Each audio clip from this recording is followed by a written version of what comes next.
स्वागत है आप सभी का हमारी आज की वीडियो क्लास में। और आज हम करने जा रहे हैं एक्सरसाइज 11.4 क्वेश्चन नंबर 9। देखिए मैं आपने देखा होगा हर क्वेश्चन को वेरी इंपॉर्टेंट कह रहा हूं, हर दूसरे क्वेश्चन को बोल रहा हूं, हर तीसरे क्वेश्चन को बोल रहा हूं। The real fact is that the lesson area surface and volume is for 10th lesson. ठीक है, जो हमारा exercise surface area and volume है 11 एक्सरसाइज 11 चैप्टर 11, वो अपने आप में बहुत इंपॉर्टेंट है। उससे बहुत सारे क्वेश्चन आपके एग्जाम में आते हैं। ठीक है, और ये क्लास 9th है, आप ध्यान रखिए क्लास 9th एक ऐसी क्लास है, इतनी इंपॉर्टेंट क्लास है। उसका कारण क्या है कि आपने क्लास 9th के बाद क्लास 10th में जाना है बोर्ड का एग्जाम देने के लिए, और बोर्ड के एग्जाम बहुत इंपॉर्टेंट होते हैं, आपको पता है। हम उसकी भी क्लास अभी करेंगे 10th की। तो आप देखिए ये क्वेश्चंस भी बहुत इंपॉर्टेंट है according to your exam and according to the next year exam of class 10 and according to your future examination which you are going to faced in upcoming years. ठीक है, तो हम इस क्वेश्चन को करते हैं, ध्यान से समझिए, ध्यान से सुनिए। पहले मैं क्वेश्चन पढ़ रहा हूं, और जो लोग वीडियो में नए नए बने हैं आप सब्सक्राइब जरूर कर दीजिए, और लाइक शेयर तो आपने करना है अपने फ्रेंड्स को भी, और खुद भी अगर आपको अच्छा लग रहा है तो देखिए हम इस क्वेश्चन को पढ़ते हैं। क्या लिखा हुआ है देखिए, 27 सॉलिड आयरन स्फीयर, 27 आपको डिजिट आती है 27, भूल कर रहा हूं। 27 solid iron sphere each radius R, देखिए ध्यान से देखिए 27 iron solids sphere each of radius R, सबका रेडियस आर है। मैं एक बनाता हूं, एक ये आयरन स्फीयर है, ऐसे 27 है। कितने हैं? 27। कितने हैं टोटल? 27 है ऐसे। ठीक है, and surface area S, radius R and surface area S. इसका सरफेस एरिया भी क्या है? सरफेस एरिया कितना है? S, small S. Are melt, इनको क्या किया? Are melt to form a sphere with surface area S. एक बड़ा सा स्फीयर बनाया गया इनको मेल्ट करके यहां से यहां तक। तो इसका सरफेस एरिया क्या है? इसका जो ये पूरा बनाया सरफेस एरिया बड़ा वाला, इसका है एस डैश। देखिए इसका एस है छोटा, इसका एस डैश है। फाइन, अब इसमें क्या फाइन करना है? नंबर 1 आपके पास क्या है? Radius of the new sphere. जो न्यू स्फीयर बना है इसका रेडियस। तो अगर छोटे पुराने स्फीयर का जो 27 है जिनको मेल्ट किया गया उसका अगर आर है, तो इसका कितना हो जाएगा? Capital R. इसको मान रहे हैं हम लेट। और दूसरा क्या? Ratio of surface area and surface area, यानी कि ओल्ड रेडियस का surface area with new radius, new sphere का सरफेस एरिया। तो क्वेश्चन हमने पढ़ लिया, क्वेश्चन पढ़ लिया। देखिए हमने क्वेश्चन पढ़ लिया है, तो हमें करना क्या है? हमें क्या पूछा गया है? आप इसको समझना है। हमसे ये पूछा गया है कि हमारे पास आर रेडियस की 27 छोटे स्फीयर थे, छोटी आयरन बॉल्स थी या छोटे स्फीयर थे। हमने उसको सबको मेल्ट किया, 27 आयरन बॉल को आपने मेल्ट किया, यानी गलाया आपने, गर्म करके उनको मेल्ट करके गला दिया। उसको गला के आपने बड़ा स्फीयर बना दिया, 27 आयरन बॉल को गला के एक बड़ा स्फीयर बना दिया। आप समझिए, क्वेश्चन करने से कुछ क्वेश्चन को करने की आवश्यकता नहीं, समझने की आवश्यकता है।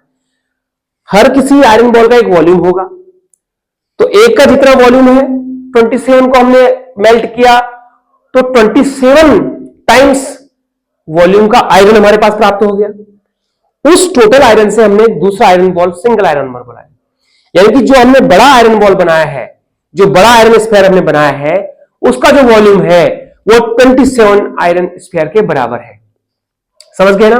तो अगर वो पूछता है कि radius of R of new sphere, तो हम उसको कैलकुलेट करेंगे। पर पहले आपको यही समझना है कि इस 27 बॉल का जो वॉल्यूम है ये इस एक स्फीयर के वॉल्यूम के बराबर है, क्योंकि इसी को मेल्ट करके ये बनाया गया है।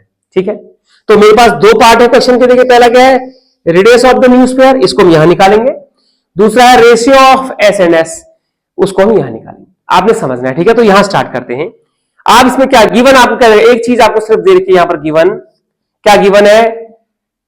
Radius equal to R and total number of, क्या? टोटल नंबर ऑफ क्या है? Iron sphere. देखिए जगह नहीं है, एसपीएस लिख दिया, इक्वल टू 27। ये आपने समझना है। ठीक है, तो therefore volume of 27 iron sphere equal to, देखिए एक आयरन स्फीयर की वॉल्यूम क्या होती है?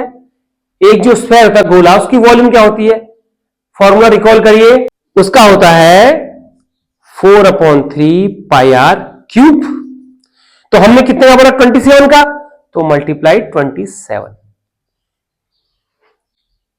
ये हो गया 27 आयरन बॉल का वॉल्यूम। ठीक है, अब इसके नीचे लिखिए लेट। देखिए लेट क्यों लिखा, क्योंकि इसको मेल्ट करके एक बॉल बनाया गया है। Let radius of new sphere, new sphere कौन सा, न्यू स्फीयर कौन सा, ये वाला जो इनको 27 को मेल्ट करके जो बनाया गया उसका रेडियस आपने आर लिया, लेट आर कैपिटल आर।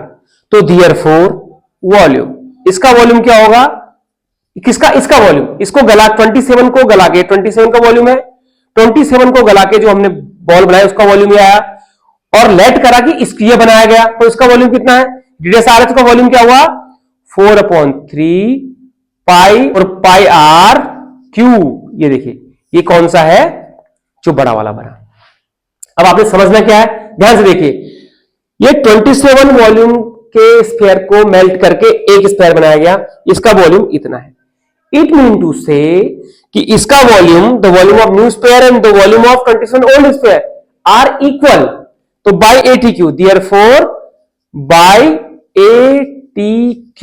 देखिए बाय ATQ क्या हुआ, बाय ATQ ये हुआ आपका 4/3 pi r cube equal to ये वाला 4/3 pi r small cube into 27।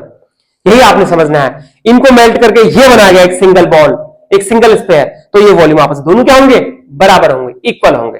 ठीक है, तो आप देखिए आर क्यूब इक्वल टू में दिया हुआ है, देखिए 4/3 pi r cube into 27 upon, ये नीचे आ गया ना 4 पाई, 4/3 पाई, ये इसके अपॉन में आ गया, डिवीजन में आ गया, तो 4/3 पाई और 4/3 पाई कट गए। ठीक है, तो आर क्यूब इक्वल टू कितना बचा आपके पास 27 आर क्यूब। तो आर इक्वल टू कितना हो गया, ये इसका इधर क्यूब रूट हो गया ना, क्यूब रूट 27 आर क्यूब, तो इसका आंसर आ गया 3R। तो इसका आंसर कितना, 3R इसका आंसर आ गया। तो R इक्वल टू कितना आ गया भाई 3R, यानी कि आपने इसका रेडियस कितना निकाल दिया, R इक्वल टू 3R। तो पहला क्वेश्चन क्या था, radius R of new sphere, तो रेडियस R हमने क्या माना, ये R से पूछा था क्वेश्चन में, चूंकि तो मैंने छोटा लिख लिया, बड़ा कर दिया, कोई बात नहीं, पर रेडियस R क्या हो गया 3R हो गया, ये आंसर, ये आपका फर्स्ट वाला सॉल्व हो गया। Radius R of new sphere, तो radius R of new sphere कितना हुआ 3R, देखिए मैंने लिख दिया 3R लिख दिया। ठीक है, तो एक पार्ट हमारा कंप्लीट हो गया, आप समझ गए ना इस चीज को, आराम समझ गए, बहुत आसानी से मैंने समझाया है। आप इसको मेरी वीडियो को दोबारा देखिए एक बार और समझ जाएंगे, अगर समझ में नहीं आया। अब मैं इसका पार्ट 2 करता हूं, ratio of S and S का मतलब surface area of old iron sphere and surface area of new iron sphere. ठीक है, तो देखिए ratio of S and S, तो पहले आप देखिए S क्या है, surface area, surface area of क्या है, surface area of sphere, surface area of solid iron sphere जो 27 है उनमें से एक का सरफेस एरिया, तो स्मॉल है ना, surface area S equal to क्या हुआ, किसी स्फीयर का सरफेस एरिया क्या होता है 4 पाई आर स्क्वायर। ठीक है, देखिए ये 4 पाई आर स्क्वायर क्या, इसका, क्योंकि इसके लिए आर ही है, तो इक्वेशन आपकी 1 हो गई। फिर देयरफॉर क्या है, surface area of new sphere S dash equal to 4 pi, उसका मैंने रेडियस क्या माना है, कैपिटल R माना है ना, तो 4 पाई क्या हुआ और 3R उसका रेडियस निकल गया मेरा, तो 4 पाई, पहले मैं कैपिटल R का स्क्वायर लिख देता हूं। ठीक है, ये क्वेश्चन 2 हो गई आपकी।